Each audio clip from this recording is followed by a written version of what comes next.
Halo semuanya, perkenalkan, nama aku Atika Ganasari. Di sini aku mau jelasin tentang fishbone dari Coca-Cola. Nah, sebelum kita masuk ke case dari fishbone Coca-Cola, yuk kita cari tahu dulu apa sih fishbone itu.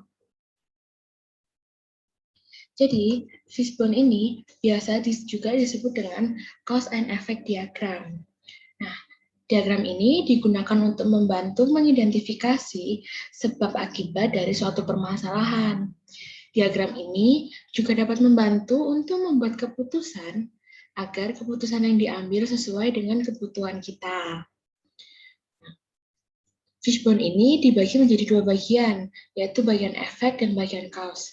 Bagian efek, atau yang biasa disebut dengan kepala fishbone, itu berisi tentang problem dari apa yang akan kita bahas. Kemudian untuk bagian cause, atau biasa juga disebut dengan badan fishbone, itu berisi elemen-elemen penyebab dari permasalahan tersebut. Elemen dari badan fishbone ini terbagi menjadi dua jenis, yaitu untuk produk dan untuk service. Nah, kita bahas dulu nih buat yang produk. Produk itu punya 6 elemen. Yang pertama, method.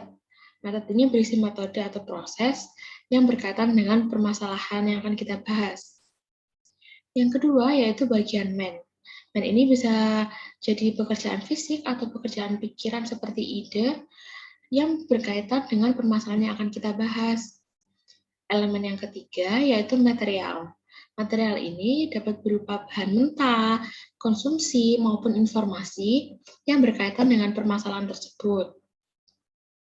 Elemen yang keempat yaitu mesin.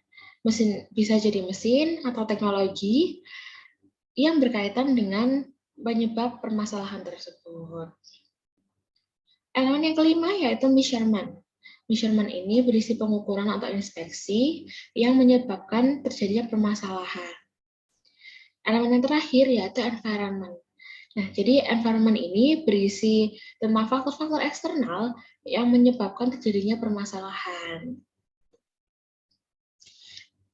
Elemen dari badan fishbone yang kedua yaitu untuk service. Service ini juga punya 6 elemen. Yang pertama yaitu prosedur, berisi proses atau prosedur yang menyebabkan terjadinya permasalahan. Elemen yang kedua yaitu people. People ini dapat berupa tenaga kerja atau konsumen yang dapat memicu permasalahan. Elemen yang ketiga yaitu policies. Policies ini berisi kebijakan atau peraturan yang dapat menimbulkan permasalahan. Elemen yang keempat yaitu place. Place ini jadi berisi tentang lokasi di mana servis terjadi dan menimbulkan permasalahan. Elemen yang kelima yaitu measurement. Sama seperti yang tadi, berisi tentang pengukuran atau inspeksi dari permasalahan tersebut.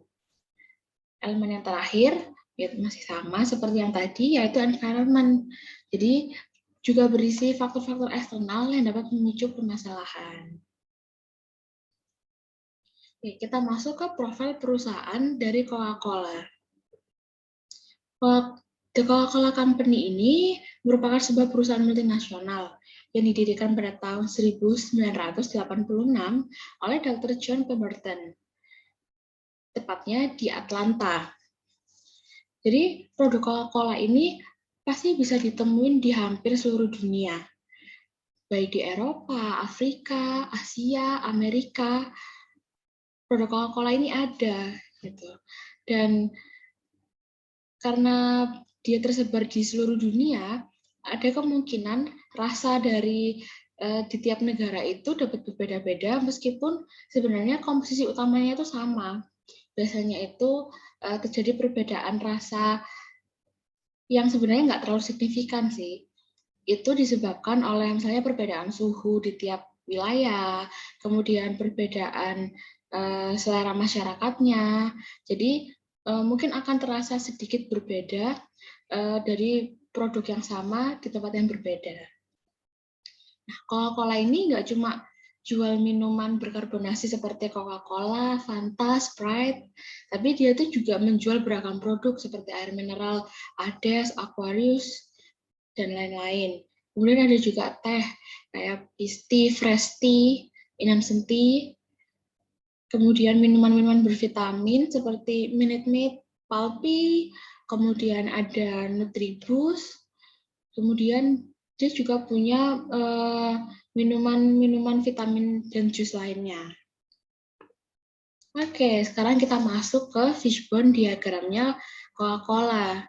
Jadi permasalahannya Coca-Cola ini dianggap minuman yang tidak sehat oleh kebanyakan masyarakat. Kenapa kok dia itu dianggap minuman yang nggak sehat? Nah, dari sisi materialnya nih, yang pertama, Coca-Cola itu mengandung zat aditif, baik itu pewarna maupun perisa, kan kayak Fanta contoh utamanya, atau Coca-Cola. Coca-Cola itu kan dia berwarna coklat, jadi dia mengandung zat aditif berwarna. Kemudian material yang kedua, dia tuh kalorinya tinggi. Nah, karena dia itu minuman berkarbonasi dan juga mengandung banyak gula, otomatis kalori dari Coca-Cola ini sangat tinggi. Kemudian dilihat dari sisi measurement-nya. Harga Coca-Cola ini lebih mahal daripada air mineral yang lebih sehat. Harga Coca-Cola paling murah 3.500. Jangan kalau misalnya kita beli air mineral 3.000 udah dapat, dan itu lebih sehat. Measurement yang kedua, kandungan gula dalam 100 ml Coca-Cola setara dengan 1/5 kebutuhan gula harian.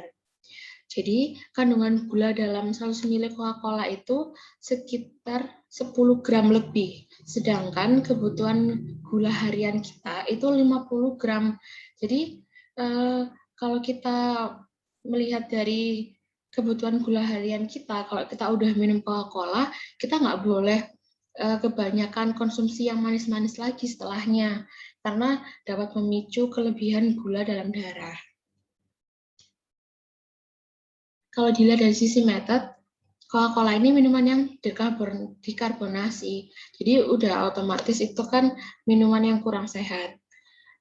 Kemudian dalam pembuatannya, Coca-Cola mengandung banyak gula, kayak udah yang dijelasin di bagian measurement, gulanya ini terlalu banyak untuk minuman yang kita konsumsi sehari-hari. Kalau dilihat dari sisi environment, sekarang ini pelanggan tuh mulai mengurangi konsumsi gula. Jadi banyak banget orang-orang sekarang tuh yang mulai menerapkan hidup sehat. Jadi mereka udah tahu kebutuhan gula harian mereka berapa, efek dari kebanyakan gula itu apa. Jadi lifestyle orang-orang sekarang tuh udah mulai berubah. Kemudian sempat juga ada himbauan tentang kebutuhan gula per hari dari Dinas Kesehatan.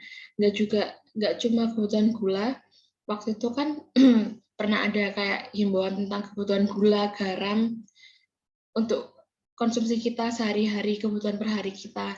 Jadi dengan adanya ini, pelanggan ini udah mulai meninggalkan produk Coca-Cola dan menganggap Coca-Cola ini nggak sehat. Kemudian apa yang harus dilakukan Coca-Cola biar pelanggannya ini nggak pada hilang gitu. Nah, solusi yang akhirnya dibuat oleh Coca-Cola ini, Coca-Cola membuat inovasi produk baru, yaitu Coca-Cola Zero dan Coca-Cola Light. Coca-Cola Zero ini merupakan Coca-Cola klasik yang bebas gula. Sedangkan Coca-Cola Light ini adalah Coca-Cola Zero dengan rasa yang lebih ringan.